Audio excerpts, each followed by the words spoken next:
Sir అంటే almost 2000 అంటే మీరెప్పుడు కూడా నేషనల్ అవార్డ్ వైపు వెళ్ళే విధంగా అంటే 'ఉగ్ర రూపశ' అది ఉమామహేశ్వర గురు మహేశ్వర్ అదసల చాలా బావుంటది. అదొక డిఫరెంట్ ఫిల్మ్. అది ఖచ్చితంగా ఒక మంచి అవార్డ్ విన్నింగ్ ఫిల్మ్. సో, మీరు ట్రై చేయలేదా? లేకపోతే మీ వరకు రాలేదా? సి ఐ అది థింక్ చాలా బావుంటుంది.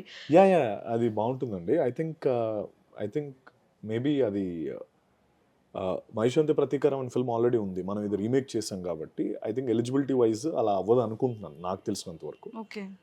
Because remakes are not eligible అని ఎక్కడో నేను అనుకుంటున్నాను. I don't no.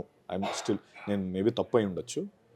లేదండి నాకు ఎప్పుడు ఉంటుంది. నాకు అదే అది నా లోపల బోల్డ్ ఉంటాయి. అవి బయట చెప్తే నవ్వుతారు. అందుకే నేను సార్ చెప్పను ఒక గానీ. 2 చెప్పండి సార్. వద్దండి. లైక్ పోనీ ఇప్పుడు ఒకటి. అనవసరంగా నేను కామెడీ అవ్వాలనుకోవట్లేదు. సార్ కామెడీ ఏంటి సార్? No. మీరు షేర్ చేసుకుంటున్నారు నో మాతో. నో నో షేర్ కాదు. లోపల అంటే ప్రతి ఒక్కరికి కొండంత కాన్ఫిడెన్స్ ఉంటుందండి ఎవరికైనా సరే. అది బయటికి మనం ఎగ్జిబిట్ చేసినా చేయకపోయినా నా పైన నాకు కాన్ఫిడెన్స్ ఉంటుంది. లైక్ మీ పైన మీకు కాన్ఫిడెన్స్ ఉంటుంది. అది బయటికి చెప్పాల్సిన అవసరం అంటే నా ఉద్దేశం ఏంటంటే చెప్పి మనం చేస్తాం అనే స్పేస్ కాకుండా లైక్ నన్ను చేసేంత నాకు నేను సాటిస్ఫై చేసుకోవాలి. ఆ స్పేస్లో ఉన్నాను అంతే. ఓకే. సో ఐ ఇప్పటి హావ్ వరకు మెనీ బిగ్ డ్రీమ్స్.